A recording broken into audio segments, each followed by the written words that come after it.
I want to say welcome to our this week's pre-interview session with one of my BFFs, but not only that, one of your soon-to-be favorite people in the world, Pastor Demetria Hayden. Pastor Demetria, tell everybody hi. Just tell Hey, people. hey everyone. Hello. It's so good to see you. It's so good to be here. Good to We be want to here. Yeah. It's we want to take the opportunity to first of all give people an opportunity to take a peek into the 2023 Becoming the Perfect Me conference. And I want to be able to have the opportunity to showcase all of my amazing speakers. But not only are you amazing speaker, all the gifts that you have to offer the community, to America when it comes to our hair care products. So we got two big old interviews we're going to do with you because we can't put it all into one. We're going to make it two. So if you missed the session this week, please come back and see part two with Pastor Hayden. Is going to be September the 21st on Thursday night, right here on Zoom, StreamYard, Facebook, YouTube, Instagram. Just look for me and you'll find her because she got some things that she's going to teach you about hair care, synthetic hair, skin care, growth, alopecia, and the list goes on and on.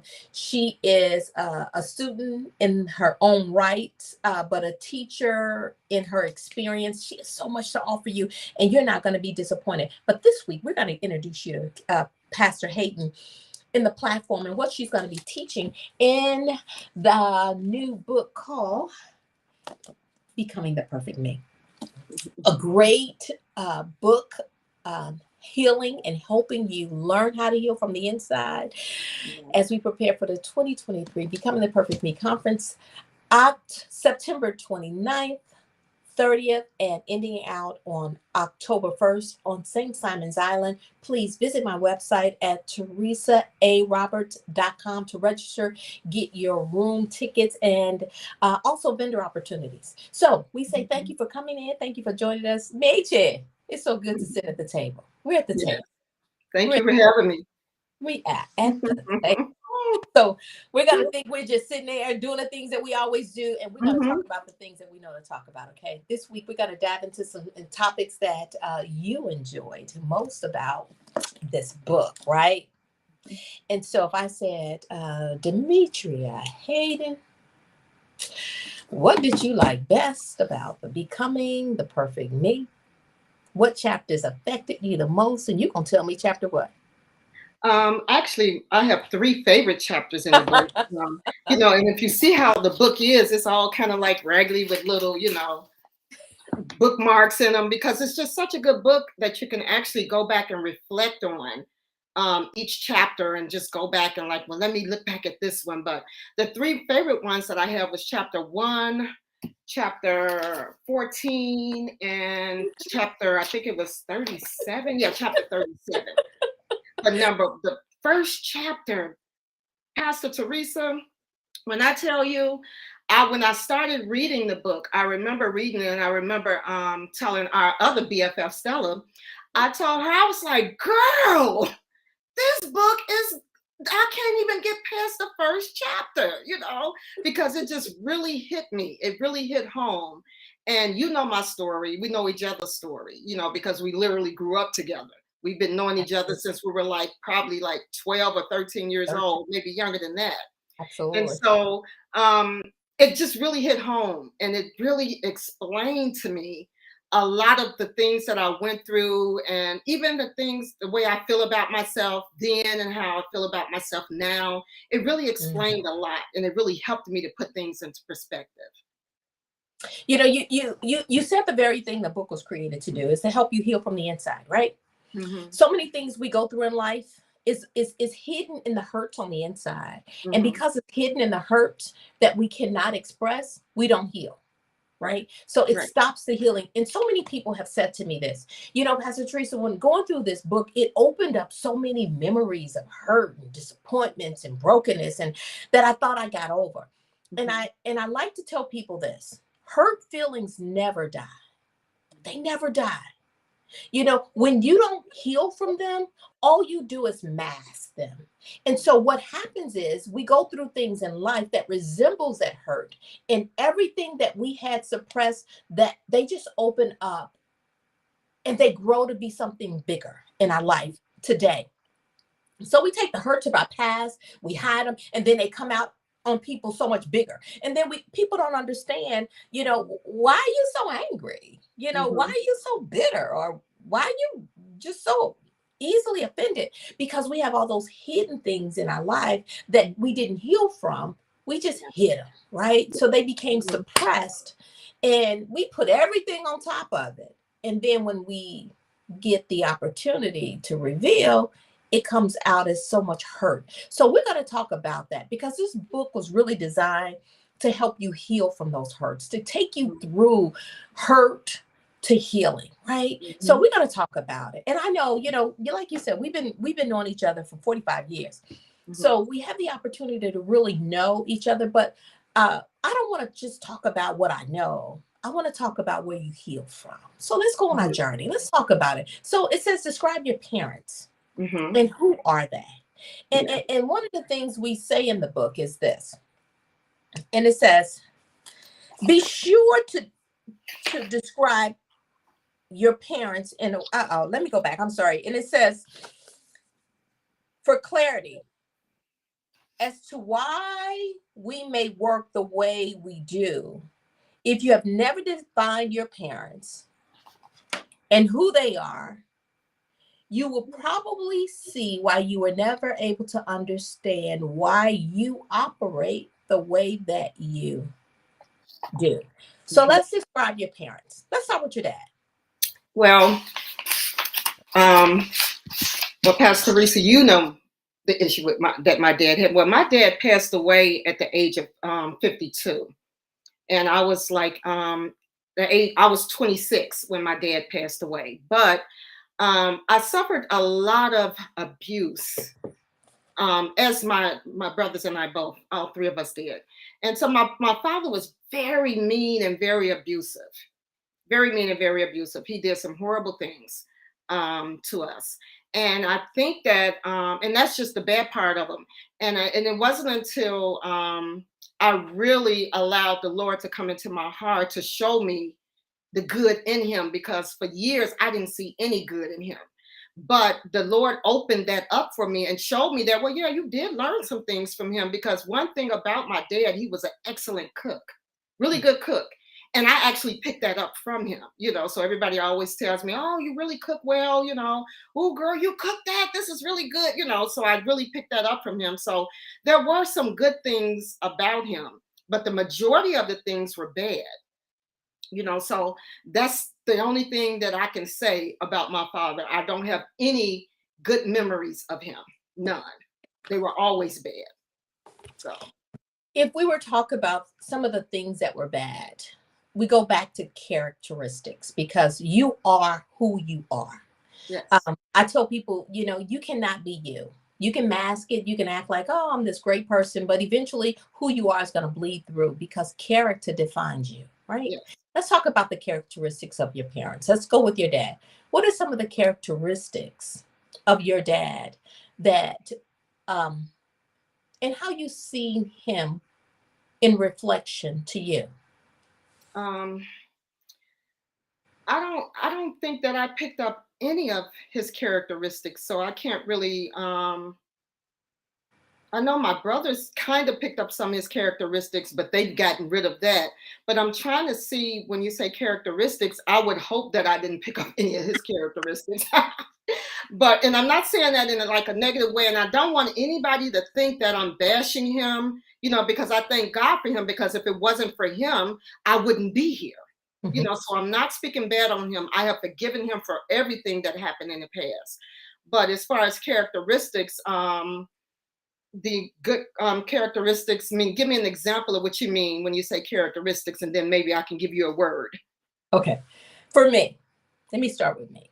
Mhm. Let me start with my dad. Some of the characteristics of my dad that I really love.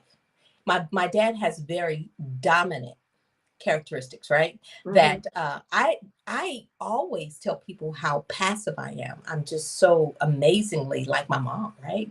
Mhm. Very accommodating, always so sweet and soft spoken, until I learned the characteristics of my dad. And my dad is very, a matter of fact, and he's very who he is, right? And when I started looking into the characteristics of my mom and my dad, I carry both traits. But I have a very matter of fact conversations with people all the time, and I think I'm so passive, I'm so sweet. People always look at this face and they're just like, she's just so sweet.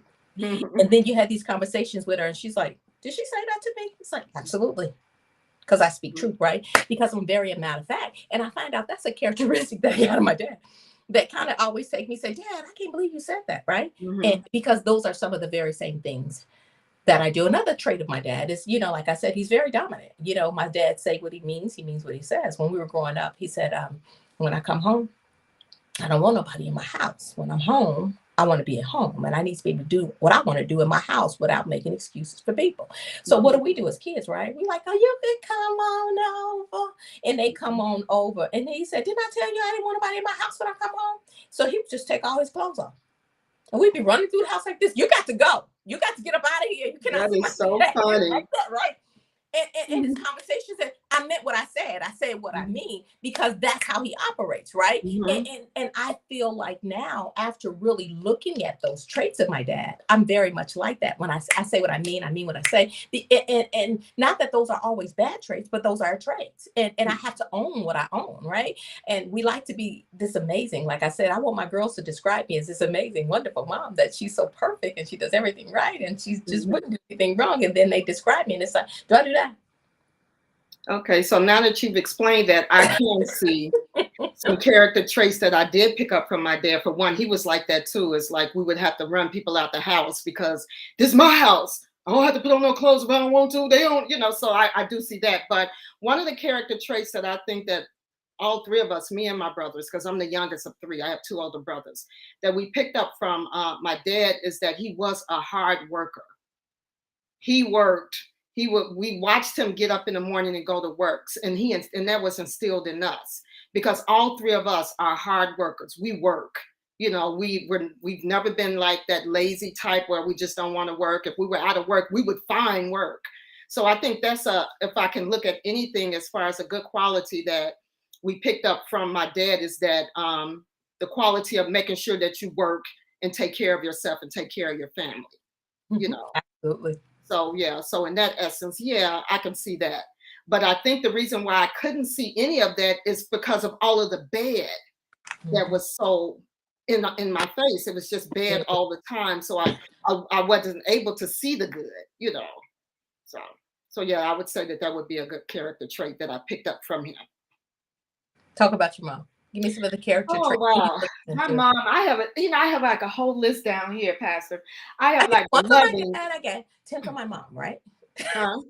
You say I got one for my dad. I got 10 for my, yeah. Oh, yeah, it's a lot. I have down here loving, kind, giving, trustworthy, faithful. She loves her kids. She prays for her kids. If it wasn't for the prayers of my mom, I wouldn't be saved. I wouldn't know the Lord if it wasn't for my mom. I wouldn't be where I am today if it wasn't for her. But then on the flip side of it, as I look back over my life and it explains a lot of things to me, my mom was, I have down here that she was timid. She was very timid, and I picked up that trait. I don't have that trait anymore. If you talk to people now, they'll say, "Oh no, Dee's not timid." Oh no, But I used to be. She was unsure. She had very low self-esteem. And I picked up all of those traits. Pastor Theresa, because like I said, we've been knowing each other for 45 years. You remember how timid I used to be and what low self-esteem I had. I used to think that, I was unattractive. Nobody wanted me and that even traveled on into adulthood. So much so that when I met my husband, I met my husband at the age of 16, but we didn't get together and start dating until I was 33 years old. So I had been knowing him for years. We were friends for years, but then we started dating and then we got married. So even in the beginning of our relationship when we were dating, I still had that low self-esteem. but he showered with me with so much love Yeah. and told me how beautiful I was and treated me like a queen. When I tell you that man was a good man, he treated me like a queen, that I kind of like forgot about all of that. It just like went in the back of my mind, and I thought that everything was okay. And we were married for 23 years before he passed.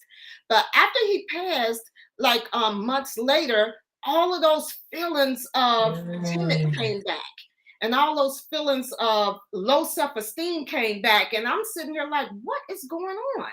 And so when I started reading your book, Pastor Theresa, in that first chapter, when it says describe your parents, and I started looking at all of the things, how it made me to be who I am today, I realized that I suppressed Mm. instead of healing from it. Because this great man, God has sent this great man in my life, I suppressed all of the stuff that I had went through as a child and as a young adult. And it just went into the back of my mind until my husband passed away and now I'm alone again. Then all of those feelings came back, you know. Mm. So that, and I had to deal with that. But the good thing about it is that I know the Lord now. I know who I am in Christ. I know what I have in Christ, and I know what I can do in Christ. So therefore, I was able to handle it and not go back into that sunken place that I was before then, having low self-esteem and being timid. I didn't go back to that because I was able to handle it. If that Mm. makes sense. Oh, So absolutely. you know. Absolutely. Let's go ahead and finish talking about that, because when you look into your parents and it brought you into adulthood, and I know you had this just traumatic moment of losing Wesley very unexpectedly, and so you had this season of going through these things. How did that affect you when it came to your parenting? Oh, it affected me in a big way. And it affected me in a big way, but in a good way. Because my husband wasn't my daughter's biological father, but he did adopt her after we got married. Her father gave up his rights and allowed my husband to adopt her. So she became his daughter. And so that's the really pretty much the only father that she knows. And then she'll tell you that too. Although she doesn't put anything, talk bad against her biological father, but Wesley Hayden was her daddy. And so how it affected me in that area is that I looked at my upbringing, and nothing against my mom because I love my mom. My mom did the best she knew how and the best that she could.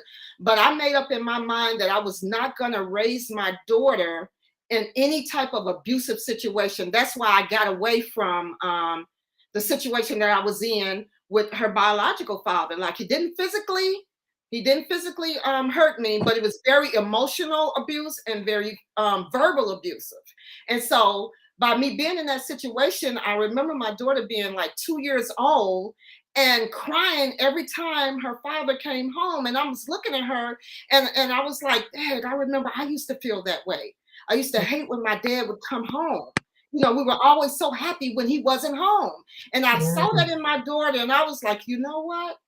No, we're breaking this right now.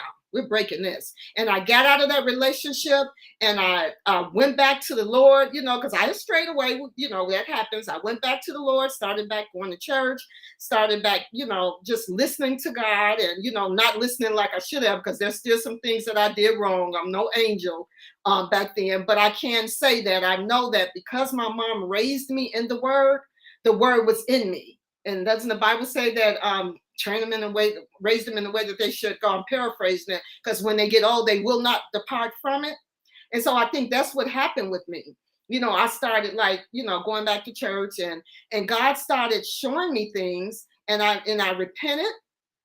And not only did I repent, I asked God for forgiveness. And I can tell you the exact day it happened. I don't know the date, but the day it happened, I was at Mount Olive Baptist Church, the church that I was raised at. And Pastor Goodwin, he was up there preaching on forgiveness. He was preaching on forgiveness. And after he preached, he said we used to go up to the altar at the end of service and pray at the altar. And he asked everybody to come up to the altar. And he said that when you get up to the altar, you forgive yourself and then you forgive that person that wronged you or did something wrong to you. And that day I stood up there, I repented, and then I asked God to forgive me for hating my dad. And then I asked God to forgive my dad. for what he did. Mhm. And when I tell you from that point on, my life started changing. A few months after that, my husband came to visit the church. He had this big community choir. He was well renowned all over the city and other states. And his community choir came to the church, and we remembered each other, and we connected. From that point on, my life just started changing, and it was all because I listened to that voice of God through my pastor at the time, Pastor Goodwin, telling me to forgive. The importance of forgiving. I heard that word on forgiveness, and I did what the Lord said do, and my life started changing from there. My husband came. He proposed. You were in my wedding. We got married. We pastored the church together for all those years. And here I am today. Dee, that is so important because so many people become great because of their parents. And some of them become so wounded that they become suppressed, Yeah. right? So healing is the key, is the antidote. But you said a big word. You said, I had to do it. I had to forgive. I had to forgive me. And then I had to forgive the people, because it's not one person, is it? It's, No. yeah, because what we learn is what we replicate, right? So what we grow up in is what we look at life as being normal, right? Mhm. So if I grow up in an abusive home, more than likely I will get into an abusive relationship, because for me it's normal. It's me, is what I have seen that I have learned to adjust to. One of the things we talk about is anything you learn to accept, you have to learn how to tolerate. Mhm. Once you accept something, you have to learn how to tolerate it. So if I accept abuse, then I have to learn how to live my life with a life of tolerance, that I'll learn how to tolerate his anger. I'll learn how to tolerate his outbursts. I'll learn how to tolerate his abuse, because whatever I learn to accept, I must learn how to tolerate. Mhm. And then to get out of those crises, and to break those generational curses, we Yeah. have to say, I choose to forgive, Mhm. and I choose not to allow myself to continue in those environments. You Yeah. have to make a conscious decision. And I so like it when you said there was one day. It wasn't like it was what you had to get to. You had to go through all these things to get to a place Mhm. that when you made a decision to change, then you gave yourself permission to allow other things to happen in your life, right? Mhm. Because until that happened, you couldn't have loved Wes.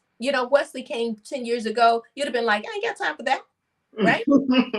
But he came in your life when you were ready, because you Mhm. made a decision to forgive.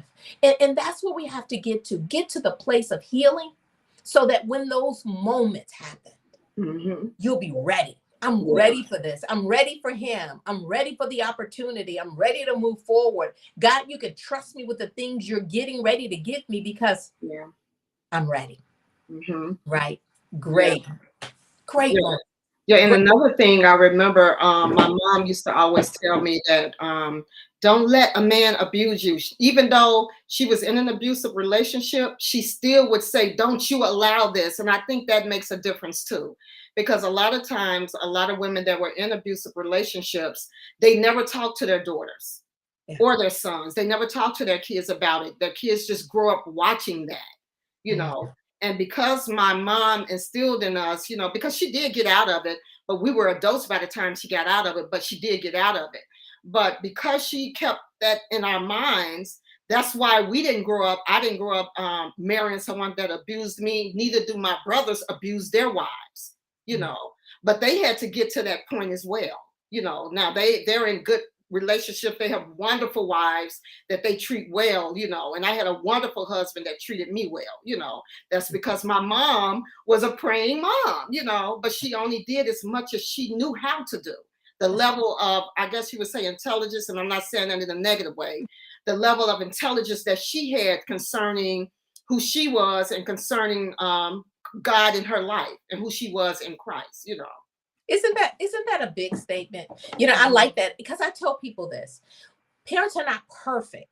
Right. They are helping you become who you are through what they have to offer. Right. We often believe children as parents, you know, when we're kids, we just get angry because our parents don't supply us with the things that we think we need, right? So we'll say, you weren't there for me. You didn't do these things for me. When I needed you, you weren't available. When I did these things, you never supported me. But they don't understand when we are in a crisis ourselves, we can only be as good for you as we are for ourselves. And when we're walking through life in crisis and we're birthing children in the middle of going through these crises, and then they want things from us that we're not healthy to give ourselves, we end up wounding them, and we wound them because they don't know why we are being wounded. Yeah. So it's so important when you say for parents to talk about what they have gone through, it helps the healing process. Because when you can tell a child, listen, my husband was abusive to me, don't you allow it. And then the conversation comes, right? To say, Mom, why do you say that? Why do you say that? Tell me what is abuse to you? And what did you go through? Right? Because those are big moments to explain that I lived in a crisis, and it helps the child become healthy, right? Because they learn, and more than anything, they begin to forgive. Yeah. Because now they know, I didn't know. And so many of them say, I didn't know. And it's like, yeah, honey. So don't get angry with your mom.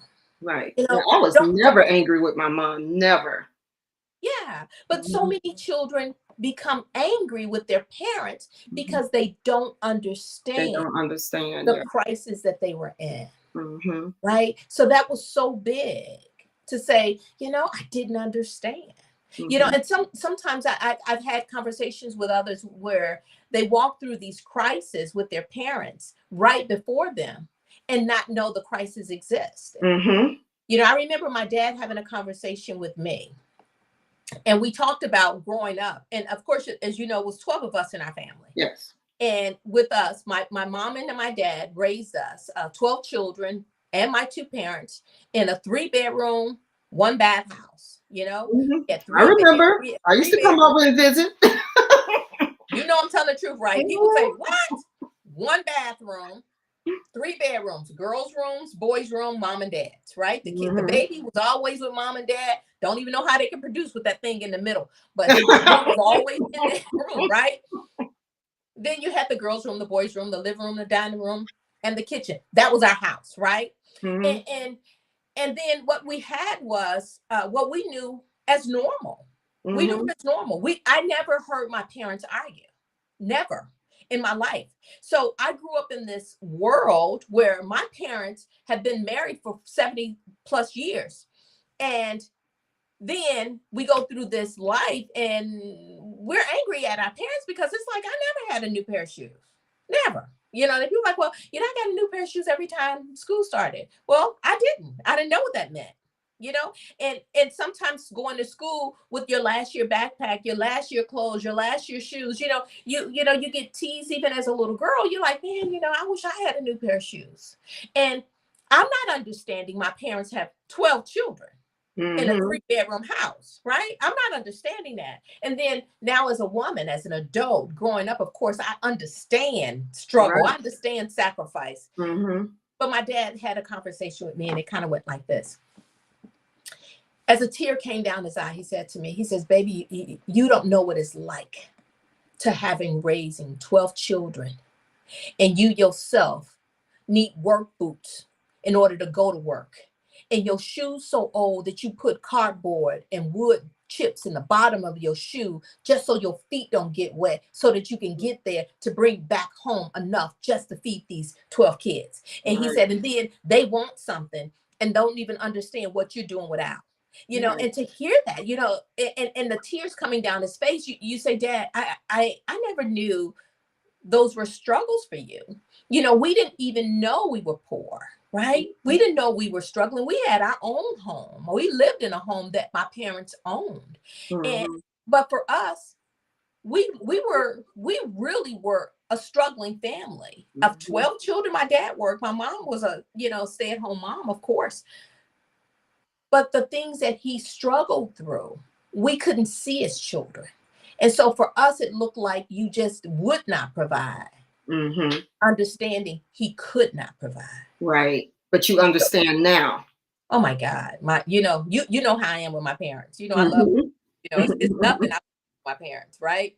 They can ask for something. It's like, what is it? Okay, check your cash app, right? Because I appreciate them so much for helping me learn how to parent. Mm-hmm. And like you said, I've had some great moments and I've had some not so great moments, but my life is my life. And I don't apologize for having a life that made me who I am, right? Because Mm-hmm. overall, my deficiencies, all of my strengths, all of my weaknesses, all of my idiosyncrasies, Mm-hmm. all of that still makes me me. As Yeah. long as I can still have friends, I know I'm lovable, right? You still Right. love me? You know I love you. Oh, hello. That's all that mattered to me. Mm-hmm. Right? It's nothing like Right. having friends, when you look back over your life, when you can truly say that that's my friend. And I can truly say that to you, you are my friend. I love you. You know, I love you. Yeah. I love you. I love you. Mhm. I This is a truly. good conversation. I'm loving it. I know. I know. It is always Mhm. just sitting at the table talking, right? Mhm. Sitting at the table Mhm. like we are at home, right? Right, right. Mhm. Sitting at the table. Let's talk about this one, D. One of the other chapters that you really enjoyed was chapter 14, Yeah, the one about giving. about it being a giver, you know. And, Hmm. and, and you know what, D, I'm gonna relate this back to chapter 1 and our parents, Hmm. because the things that we struggle through as a child is where sometimes we overcompensate as an adult, Hmm. right? We tend to go through things in life and we live it out as an adult. So what I don't have is usually what I try to do for others that we may provide for ourselves, right? So, Hmm. it's kind of what how life is. It kind of helps you play it through. All right. So we're going to talk about givers. And I know with you in life, I think, it's three of us that we've been together since we were like 13 years old, elementary. Hmm. And all of us the same way. We just give, Hmm. right? We're always doing for somebody, doing for Right. somebody. And so much so that people don't respect what we do anymore. They expect it. Yeah, they expect it. Yeah. Hmm. It's no more of a thank you. It's just like, hey, can you? And when Or you stop doing it, it's then, like, what's wrong with you? What do you mean you're not doing it? What do you mean no? right. Let's talk about that, right? Let's Hmm. talk about the giver. Let's talk about the expectancies. Let's talk about the limitations that we should now, or we've had to have for people so that we can be able to provide for ourselves, right? Let's Hmm. talk. So forgive me, we're going to be on chapter 14. 14. Hmm. Chapter 14 says this: Are you a giver or a receiver in Hmm. relationships, Yeah. right? Hmm. Because we're going to talk about relationships and we're going to refer back to our parents, and then we're going to move a little bit further into our parenthood.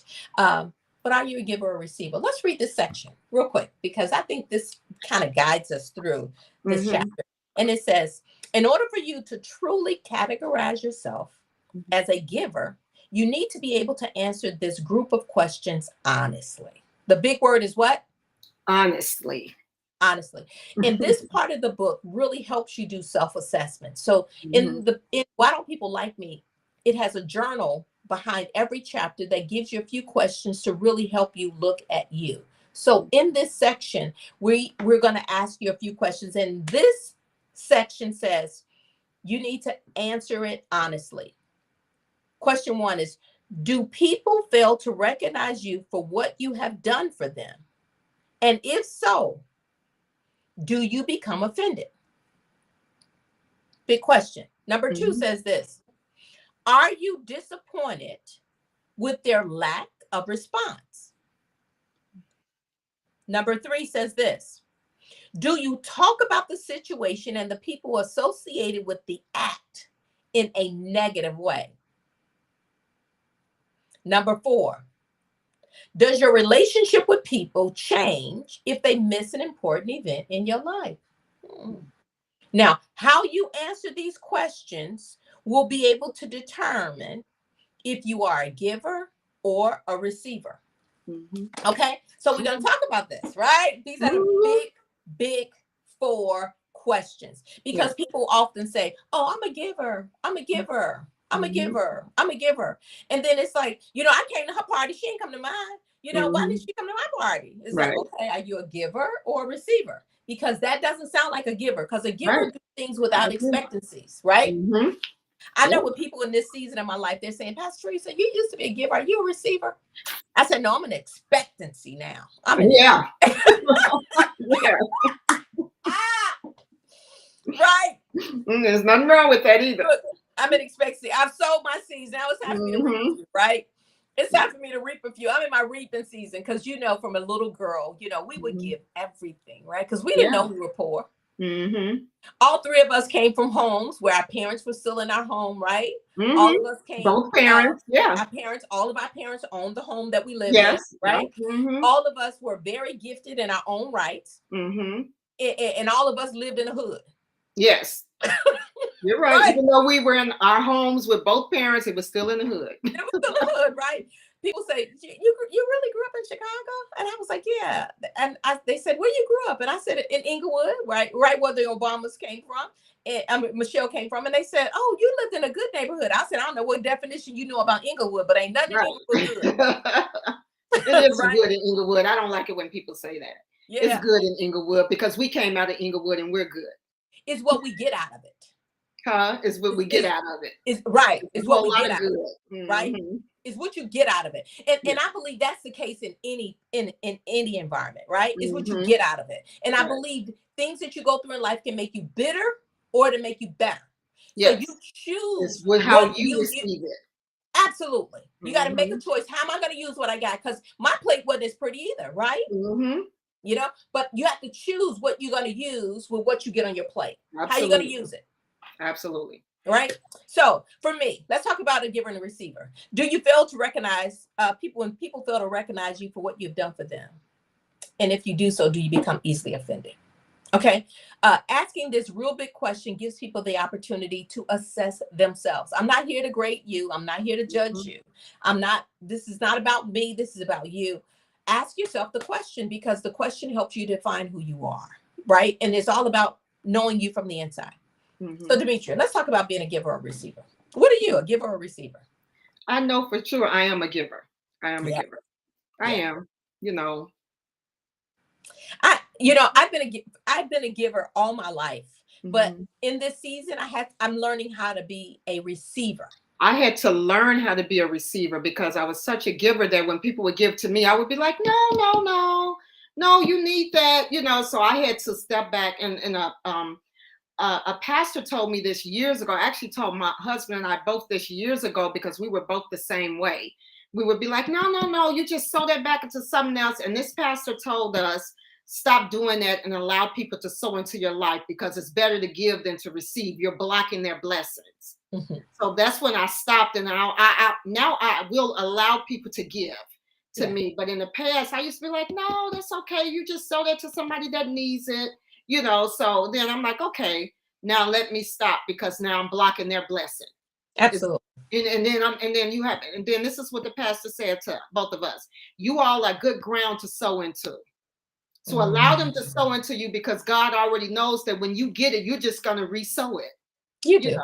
So don't block anybody else's blessing. Allow them to give to you. So that I was so much of a giver that I wouldn't allow anybody to give back to me. So now that's changed. I'm open hands now. Yeah, give, because I know I need it so that I can give and bless somebody else, Look, I'm in this big old conference, this big old conference, right? And it's like, I'm in the receiving section now. Can you help me? Yeah, absolutely right.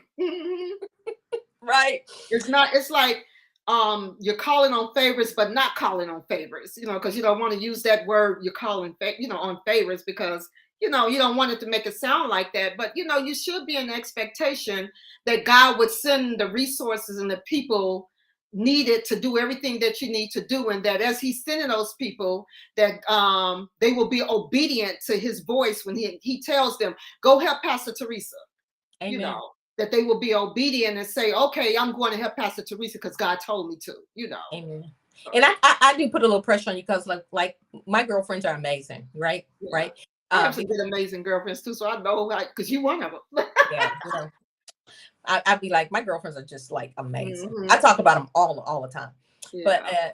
so I do. When it came to my conference, I was like, "You coming, right? You're gonna teach, right? And you're gonna bring your products, right? You Because I didn't have, even say that to me. You I just know called and said that's the that truth. this conference is such and such, and you're going to be teaching, and you're going to do this. You didn't say, "Can you?" I just said, "Yes, ma'am." I told you Okay, I'm in a season of expectancy. I was honest. like because you didn't ask. I was like, "Okay, yes, ma'am, I'm there." And my other conversation is, and if you don't come, I'm not talking to you. And it's like, so are you easy offended? I was like, right now I am. I'm kind of sensitive. I'm kind of sensitive, right? Yeah. We're cracking up laughing. This is what you can do in 45 years, right? This is the Mhm. kind of relationship you can have in 45 years. So I tell people, you don't Exactly. have friends, you don't know what you got. You got to have some long term that you can invest in because it is Mhm. the best thing in the world, right? Yes. Somebody know you Mhm. from when you was nothing Mhm. to when you develop to became one that God can trust, right? And Because then still be able to celebrate one another. You absolutely. know. Right? Because I'll be there with you in a few weeks because we got something else we getting ready to celebrate, right? That's right. Because I'm gonna be there Yeah. with my hat on That's because I'm right. proud and I'm excited, right? We're gonna be screaming. So Yeah. those of you that don't know, August 20, is it 28th or 29th? 27th, August 27th, 7th, Sunday. Mm, you're going to be placed officially as the mhm. senior pastor. Yes. And I am so godly proud of you. You've walked in this mantle for years and Mhm. you did not take it lightly. Uh, you walked under the instruction of God. You were willing to be an overseer to carry your husband's dream, Mhm. to make sure that it did not go null and in void. And you Mhm. waited until God said yes to you. And then when you said yes, he elevated you and now you'll be senior pastor. And I'm so excited. Yeah. You know what? I don't know how you're gonna do all this stuff, but you better make sure I don't get off the plate. Hello. You know what? This is what has been coming to me since when God told me to do this. He told me that He's going to give me the grace to do all that He's called me to do, and I'm standing on His word for that because God gives us grace, right? He gives us grace to handle everything that He called us to do. I can still do. I can still be a king and a priest. Amen. I can still working on my business as well as in the kingdom of God. I can do both. Yeah, You know. even in the midst of this, right? And I talk about how God gives you the strength to do things, even in the midst of losing your husband, Mhm. um, moving, birthing a new vision. You created new products that came out a whole new line Mhm. that you're now getting on the road to showcase. I mean, working with dermatologists Mhm. and I can go on and on and on, but that's one of the things about you that I really, really love. You have your entrepreneurial classes that you teach people how to do product labels and how to get what you have created on the shelf. Mhm. When you, man, you blew my mind when you told me about the chemist that came in and took your ingredients that you put inside of your products and they broke that down and put it in a label format so that it can become a legitimate business that you can put it in Walmart, you can put it in Walgreens. That I Yeah. was like, Mhm. only God can give you that kind of vision, and this is Mhm. the thing that we're going to talk about at the table on September 21st. I can't wait till Yeah. you all get to hear about our products.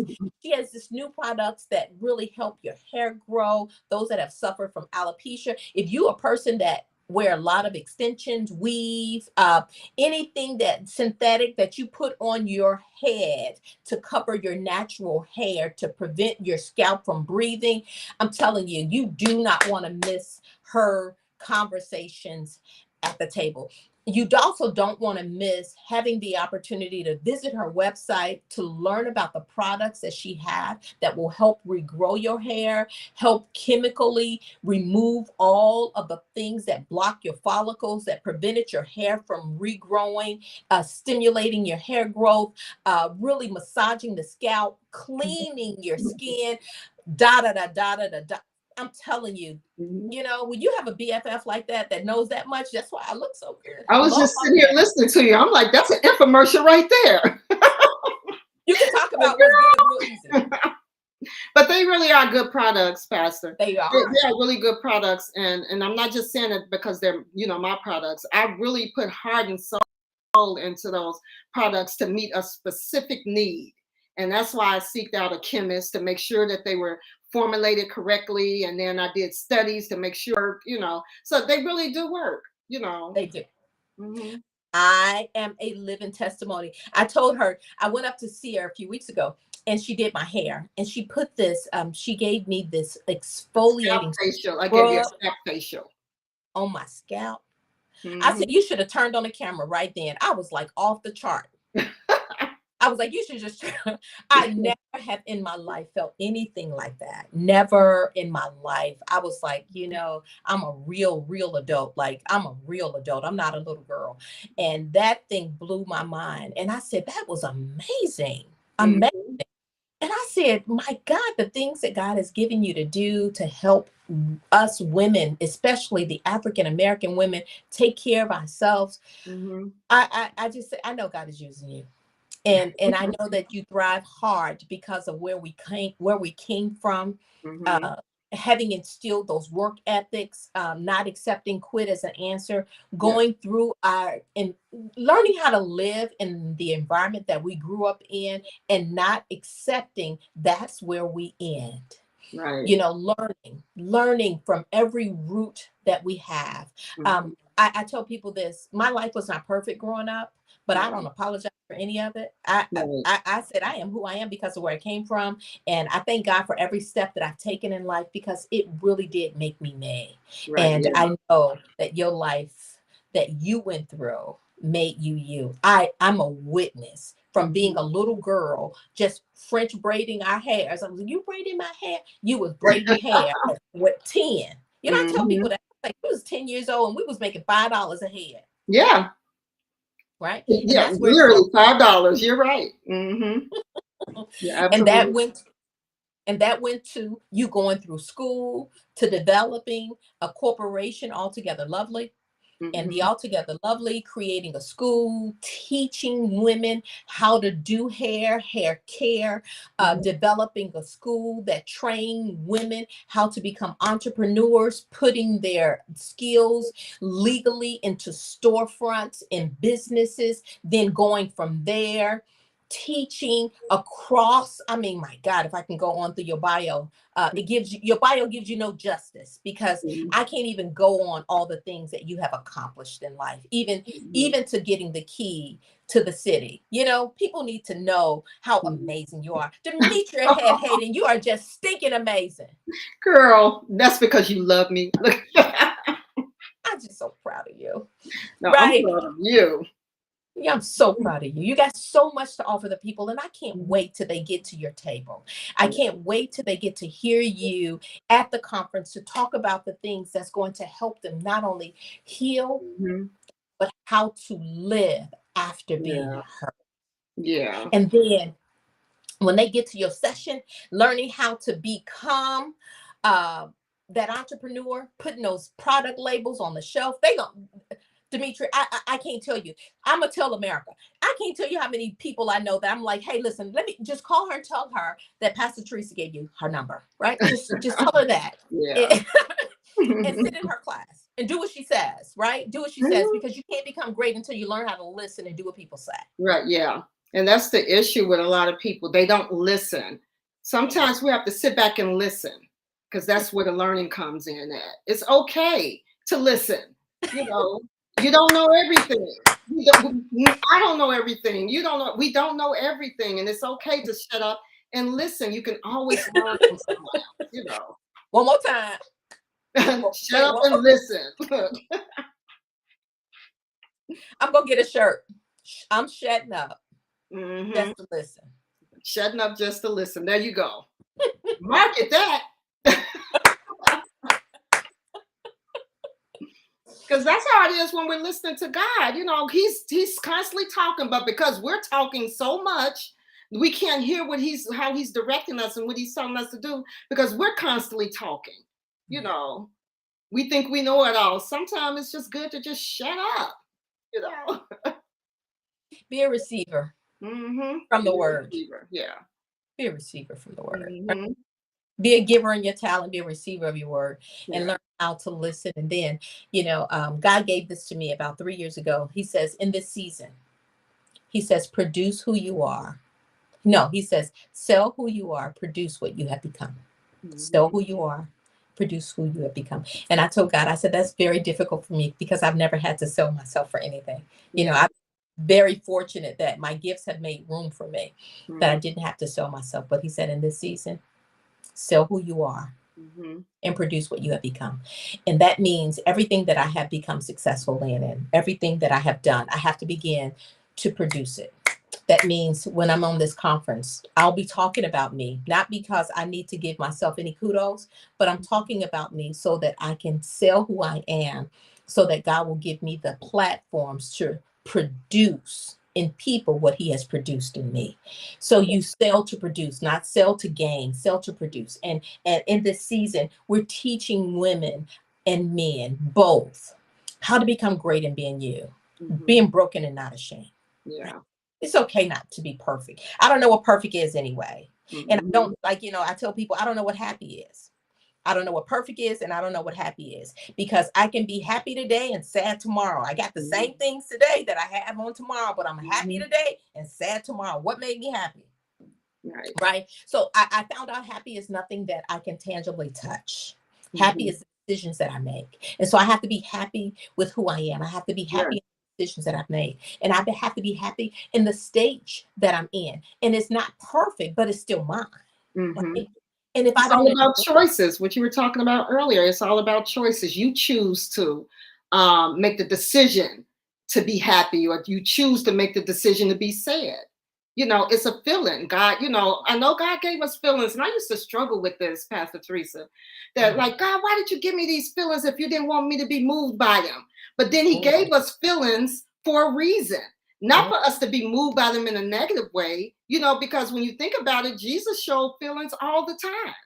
That's what moved him to compassion, to go out and heal, and to go out and save, heal, and lay hands on the people and set them free, So we were given these feelings for a reason. To do God's work, not for us to be moping and depressed and all of that. All of that stuff is from the enemy, and we need to recognize that and learn how. I told the congregation that we need to learn how to control our souls, manage our soul, that's good. manage that mind, that will, imagination, emotion, and intellect. We need to learn how to manage that area, so that we won't get caught up in depression and being oppressed and being down and unhappy. We need to learn how to manage that area so that we won't get caught up in the behaviors that's not of God, doing things that we know we shouldn't do. We need to learn how to control that area. He left it up to us. He left it up to us to control it.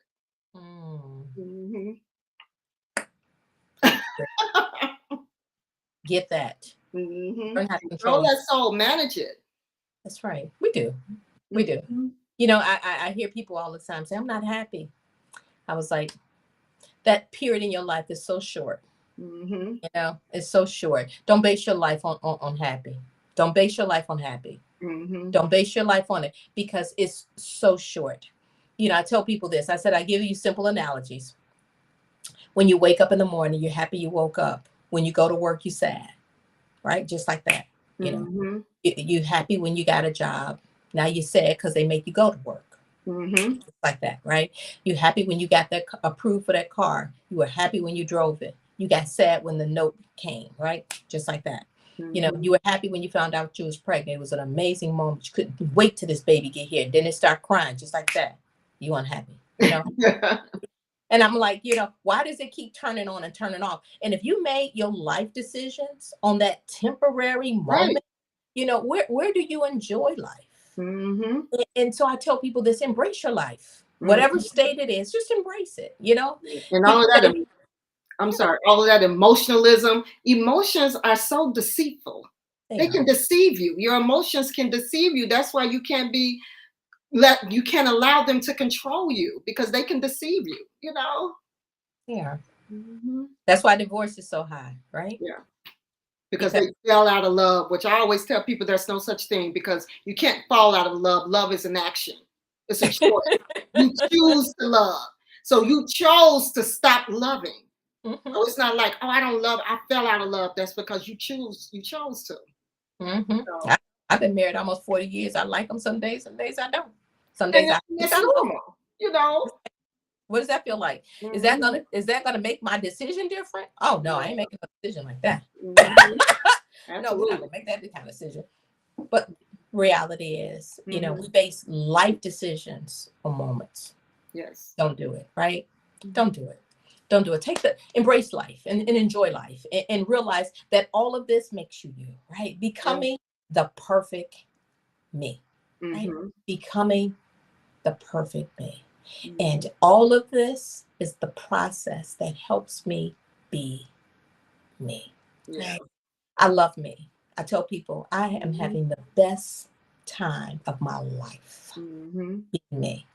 And they're like, yeah, your life is, they was like, oh, you being cynical? It's like, no, No, no, absolutely not.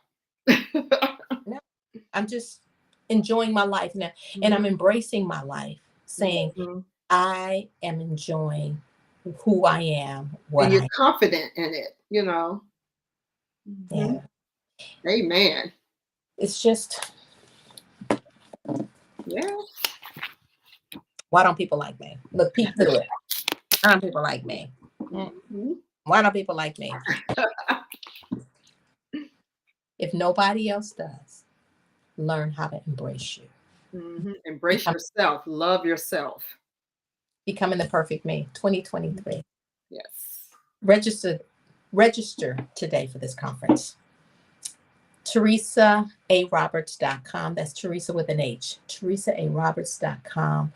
Go online, register for this conference, Becoming the Perfect Me. October, September 29th, September 30th, ending out on October 1st. I promise you, this is a conference you don't want to miss. This will change your life. This will redirect you. It will help you heal from the broken state and bring you to a place of wholeness. This conference was designed for you. Don't miss it. Invest in yourself. Invest in yourself. Realize what it takes for you to become the perfect you. Mhm. I'm looking forward to seeing you there. Demetria Hayden, my BFF, 45 years. I just say I love you and thank you Love you for too. being part of my permanent. We Yes. let permanent people go. I fight permanent people. You will stay in my life forever till we die. This Yes. is right. Mhm.